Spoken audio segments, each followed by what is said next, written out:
Merci de nous rejoindre pour décryptage sur l'IO d'Info. 7 ans de prison, 300 000 euros d'amende pour l'ancien président de la République française accusé d'avoir conclu un pacte de corruption avec l'ancien dirigeant libyen Muammar al-Kadhafi pour financer sa campagne de 2007. Mamadou Diouf, bonsoir et bienvenue. Merci, bonsoir Charlotte. Et comment ce procès est-il perçu à l'international, notamment en Afrique, ce procès où on voit Nicolas Sarkozy répondre donc devant un tribunal? Le procès est perçu différemment. En France, vous avez des citoyens français républicains qui trouvent que c'est un citoyen français. Il a été le premier parmi les citoyens français. S'il n'a pas respecté les règles, il doit être sanctionné. Raison pour laquelle même, parce qu'il ne faut pas oublier qu'il a déjà été condamné et qu'il porte actuellement un bracelet électronique, certains Français même avaient refusé en disant que c'est un traitement de privilège qui remet en cause un principe sacro-saint de la déclaration issue de la Révolution française. Tous les citoyens sont égaux devant la loi. Ici, ça devient encore plus grave parce que là-bas, c'était le procès des écoutes, comme on l'a appelé.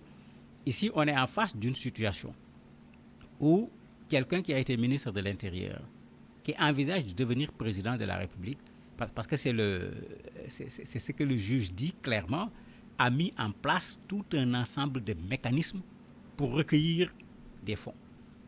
Et les recueillir dans des conditions qui ne sont pas du tout acceptées par la loi française. Si par exemple ce procès avait abouti pendant qu'il était encore président de la République, il risquait tout bonnement une destitution en bonne et due forme. Donc ça fait que c'est quelque chose de très sérieux. Maintenant, pour nous autres Africains, il y a deux problèmes dedans. Le premier problème, c'est quand est-ce qu'en Afrique, on va pouvoir poursuivre les présidents de la République en Afrique comme Sarkozy est en train d'être poursuivi aujourd'hui. Parce que ne l'oublions pas, il a encore 5 procès. Et sur 5 ans, il a eu 5 procès.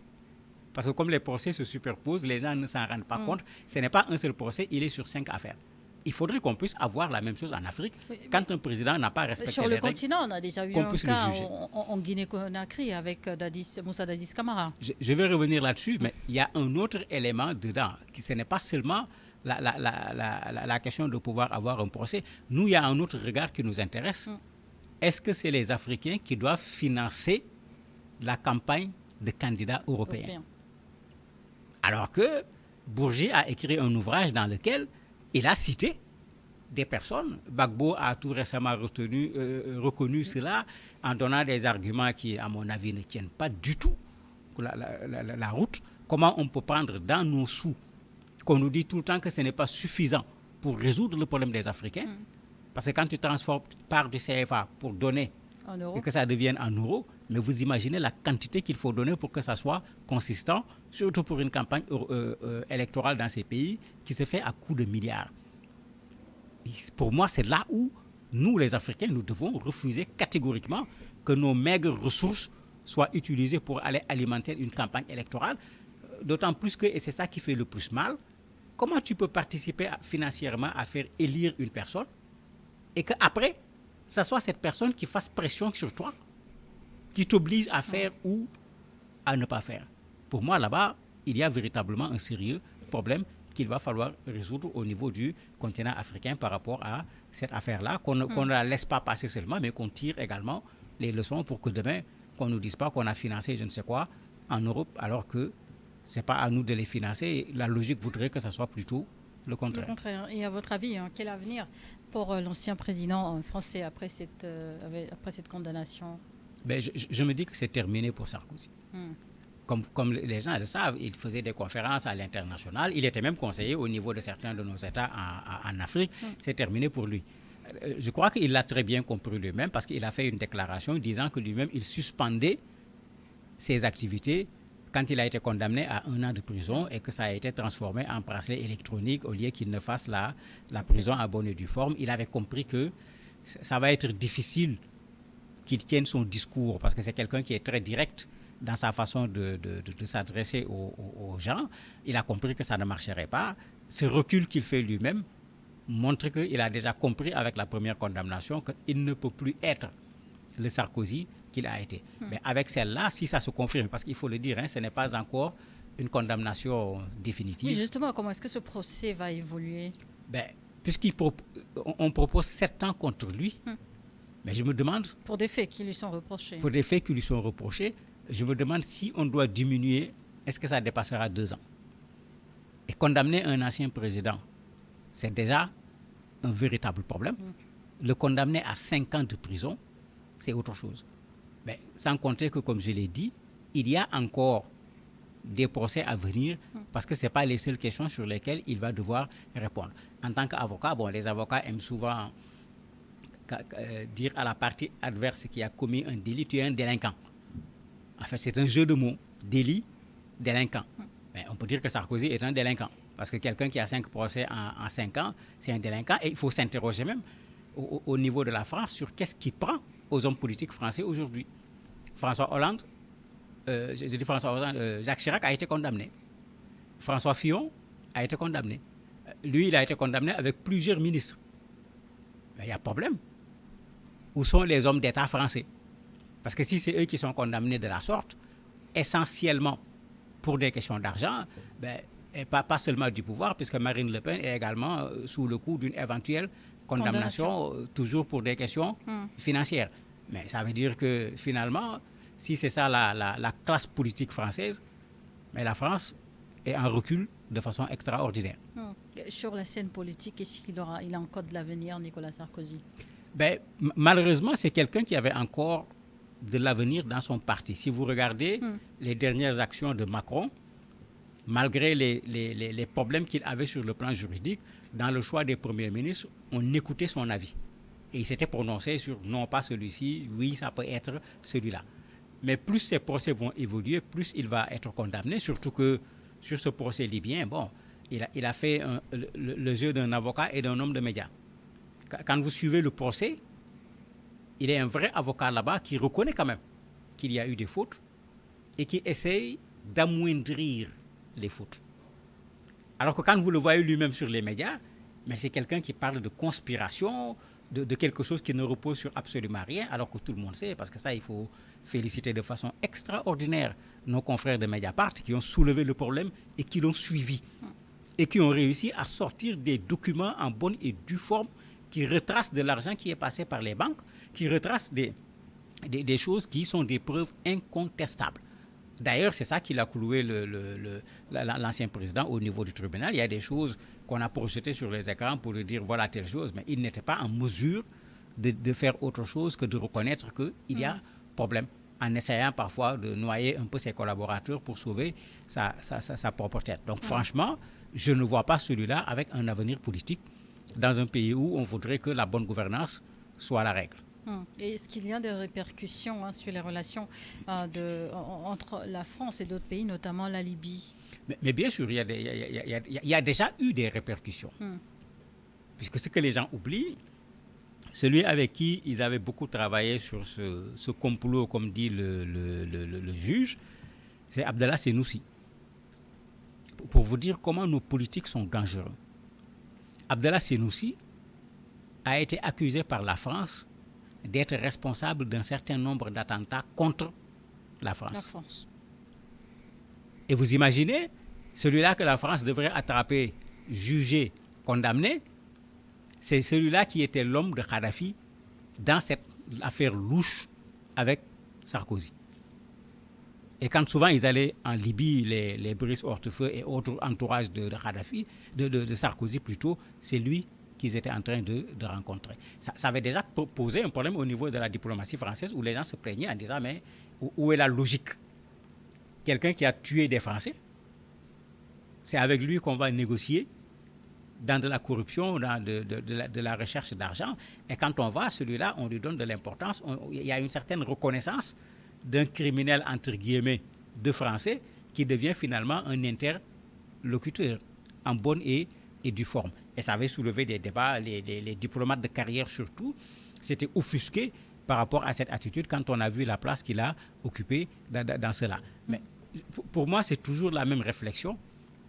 Il faut que nous autres Africains, qu'on prenne nos responsabilités face à nos relations avec nos partenaires, quel que soit le partenaire. Il faut un principe de base. Et tant que nous n'aurons pas ce principe de base, on restera toujours à être surpris. Aujourd'hui, c'est un scandale à gauche, demain, c'est un scandale à droite, après, c'est un autre scandale derrière, après, c'est un autre scandale devant. Mais il faut que la gestion des biens publics dans nos pays, qu'on puisse sacraliser cela pour que, quand quelqu'un touche à ces biens publics, qu'on lui crée le plus grand nombre de problèmes au monde, pour que tout le monde sache que, quand nous n'en avons pas suffisamment, mais on ne peut pas se permettre d'aller faire plaisir à quelqu'un qui, lui, en a déjà suffisamment et laisser ses propres populations dans la détresse. Et cette affaire accablant Nicolas Sarkozy soulève des questions sur la corruption et l'éthique en politique, mais quelles mesures devraient être prises justement pour renforcer l'intégrité des institutions politiques en France, même ailleurs? Pourtant, il y a des mesures très claires en France sur cette question, le financement des partis politiques. Très clair, puisque même sur la campagne électorale, la France a plafonné la quantité, la somme d'argent qu'on peut investir dans la campagne électorale, puisque quand la campagne électorale devient une démonstration de moyens, mais pour aller en campagne électorale, il faut énormément d'argent. Ça crée plusieurs problèmes. Ce qu'on a vu avec Sarkozy, il faut aller les chercher, même si c'est de l'argent sale, parce que c'est ça qu'on appelle de l'argent sale. Ou bien on va s'associer avec les industriels, etc., alors que tout le monde sait que quand on le fait, il y a le retour de l'ascenseur, les projets, un certain nombre de facilitations qu'on va pouvoir, en tant que chef de l'État, avec le pouvoir qu'on a accordé à des gens d'une façon qui n'est pas du tout la règle. Mais le problème, et le vrai problème, ce n'est pas les textes. Le vrai problème, ce sont les hommes. Qui arrivent à contourner les textes. Non seulement à contourner les textes, mais quand quelqu'un n'a pas une certaine éthique, de façon individuelle, vous avez beau mettre des textes, ce monsieur cherchera toujours le petit trou par lequel il va passer, parce que sans éthique, le texte ne lui parle pas. Le texte ne lui parle pas. Et c'est pourquoi il faut revoir également ce qu'on appelle la formation du citoyen. Il faut qu'on revoie cette formation du citoyen, parce que c'est ce citoyen qui devient président de la République. Mais s'il a été citoyen et il a passé toute sa vie à contourner les textes, vous croyez que devenu président de la République, subitement, il va se mettre à respecter les textes? Je ne le crois pas du tout. Il va demander aux gens de respecter les textes comme on le voit tout le temps, mais malheureusement, souvent, lui-même, il ne respecte pas les textes. Et ces 12 semaines d'audience, quand même, qui ont porté un coup dur quand même à son parti, les Républicains, ça a été un tableau noir pour eux quand même. Le tableau noir était déjà là. Si vous regardez les dernières élections, ils sont où? On n'en parle presque plus. C'était déjà un tableau noir parce qu'ils se sont dispersés. La venue de Macron leur a donné un coup de massue sur la tête, puisque Macron a créé ce métissage droite, gauche, centre, socialiste. Il a tout mélangé. Et ça avait déjà donné un coup au Parti socialiste, qui est en principe le parti de Macron, et à d'autres partis qui ont vu des gens accepter de venir dans cette sorte de rassemblement que le président Macron avait prévu. Et ça a créé des tiraillements à l'intérieur de ces partis, de sorte que quand vous regardez, sur beaucoup de partis aujourd'hui, vous n'avez pas véritablement une tête qui émerge. Si ce n'est pas le Rassemblement national, avec Marine Le Pen, qui est également dans de beaux draps, toujours sur des questions financières. Vous avez également l'homme que Macron ne veut véritablement pas voir, parce que lui, quand il parle, il casse tout. Mais à part ces deux, aujourd'hui, quand vous regardez en France, dans l'opposition, qui véritablement peut être considéré comme un leader? C'est un sérieux problème, parce qu'il y a eu beaucoup de casse à l'intérieur des partis, beaucoup d'incompréhension à l'intérieur des partis, de sorte que le leadership au niveau des partis est devenu quelque chose d'assez difficile. Les résultats des élections le montrent, les voix sont complètement dispersées entre les partis politiques, parce qu'il n'y a pas un leader qui est capable de tirer le maximum de voix vers sa personne. Vous évoquiez Dadis Camara en Guinée-Conakry, condamné en août 2024 à 20 ans de prison pour crimes contre l'humanité. Il vient d'être gracié par le président Doumbouya. Oui, à mon avis, c'est incompréhensible. En fait, il a le pouvoir d'accorder la grâce à quelqu'un. C'est indiscutable. Mais qu'est-ce que Dadis a fait? Parce que Dadis a été condamné. Et on l'a condamné parce qu'il y a eu une intervention dans le stade de Conakry qui a fait combien de morts, qui a fait combien de blessés, qui a fait combien de femmes violées. Mais qu'est-ce qu'on fait de cela? Ces femmes violées sont là. Il y en a qui sont mortes, qui se sont suicidées à cause de la honte. Il y en a qui ont quitté la Guinée parce qu'elles ont porté un enfant à l'issue de ce viol. Elles ont pratiquement été rejetées par leur famille. Il y en a une qui a même pris les pirogues, prendre le risque de prendre les pirogues pour aller dans les pays européens. Il y a d'autres qui sont là blessés. Il n'y a jamais eu d'indemnité. Ils traînent leurs blessures sans être en mesure véritablement de se soigner. Mais quand on me dit qu'il est gracié pour des raisons de santé, qu'est-ce qu'on fait de la santé mentale de ces femmes qui ont été violées, de la santé mentale des familles de ces femmes? Qu'est-ce qu'on fait de la santé physique de ces personnes qui ont été blessées lors de ces événements? Comment on peut abandonner la santé d'un très grand nombre de personnes sans véritablement les prendre en charge? Et aujourd'hui, pour cause de santé, pour une seule personne, on lui rend sa liberté. Je ne crois pas du tout que cette grâce soit quelque chose qui provient de l'humain. Il y a des calculs derrière et très certainement, dans les jours, dans les semaines ou dans les mois à venir, on en saura encore plus. Je le disais, il a été condamné en août 2024. Cette grâce, pensez-vous qu'elle intervient un peu trop tôt? Mais c'est trop tôt, bien sûr, parce que d'habitude, quand l'on condamne une personne pour un crime que l'on considère comme étant grave, on prend la peine de fermer une partie de la peine en disant que la personne ne peut pas bénéficier de facilités, de remise de peine, etc., avant d'avoir purgé tel nombre d'années. Il a fait combien d'années en prison? Et c'est tout le problème. On parle de combien de morts? Combien de blessés? Combien de femmes violées? Et tu fais combien de mois en prison après la condamnation? On dit voilà, il est gracié pour des raisons de santé. Et les autres qui ont été condamnés avec lui, on en fait quoi? Il y a eu la réaction d'une femme qui montrait comment elle était dépitée par ce qui s'est passé. Elle a dit, mais si on le libère, on n'a qu'à libérer tous les autres, une bonne fois pour toutes. Alors qu'elle, elle a été victime. Elle n'a reçu aucune compensation jusqu'à présent. Et voilà que son bourreau se retrouve à l'air libre. Mais vous imaginez ce que ça peut faire au niveau de la Guinée? De retour en France avec le procès de Nicolas Sarkozy pour terminer. Est-ce qu'en Libye, on demande également des comptes à Nicolas Sarkozy? Malheureusement non, puisque c'était Kadhafi l'interlocuteur. Dans ce procès, par exemple, ça aurait été particulièrement intéressant que Kadhafi soit là. Il ne fallait pas le tuer. Il fallait l'attraper, parce que c'est ça le droit. Et s'il doit être jugé, qu'on le juge. S'il doit participer à ce jugement en France, ça aurait été intéressant que Kadhafi soit là pour parler, que personne ne parle à sa place. Mais malheureusement, il n'était pas là.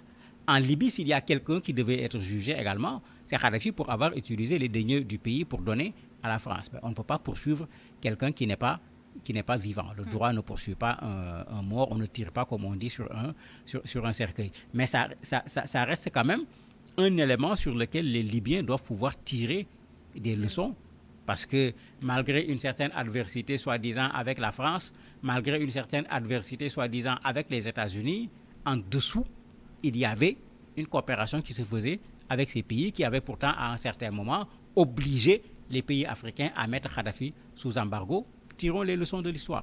Merci, Mohamed Diouf, d'avoir répondu à nos questions. Merci à vous également de nous avoir suivis dans Décryptage de jour.